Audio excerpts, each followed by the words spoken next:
Yeah, I can't play in the soccer game tonight. I have knee surgery tomorrow. Damn, bro. You got a soccer max for the hose. Yeah, but I think you need to be the Sigma to win the match for us. You know what make you more Sigma? Drinking some Prime and eating some lunch late before your match. Yeah, but I'm just in the thick of it. Parents, have you found yourself in a situation like this? Do your children and their friends spout nonsense such as this for hours upon hours on end? Do you feel a disconnect between the world of your child and your own? Well, your child might have been exposed to brain rot. If you're hoping to gain insight on this brain rot epidemic that has seized the minds of your children, then this is the video for you. It's very likely that you've heard this word used in the past year. After all, it is the 2024 Oxford Word of the Year, popularly used amongst Gen Z and Gen Alpha. You might not be familiar with it though because you're from an older generation, and that's okay.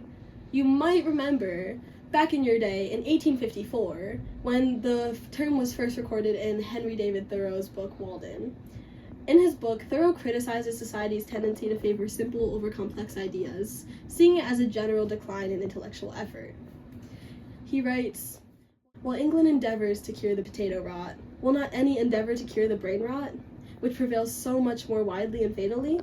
The word has a similar meaning now, often applied to low-value content on social media or the internet.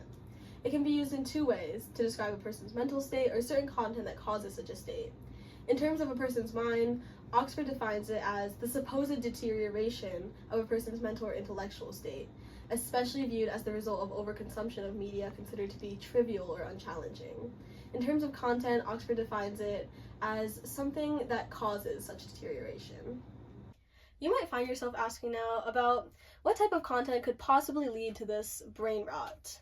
Typically, content includes a mishmash of seemingly meaningless words. Brain rot is not especially thought-provoking, with its sole purpose to make the audience laugh from the sheer absurdity of it.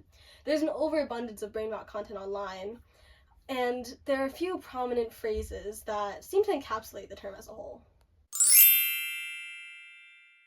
What do you think of when I say brain rot? Brain rot? What the Sigma? I'd eat my lunch late in my Prime first. Brain rot? Only in Ohio. What do you think of when I say brain rot?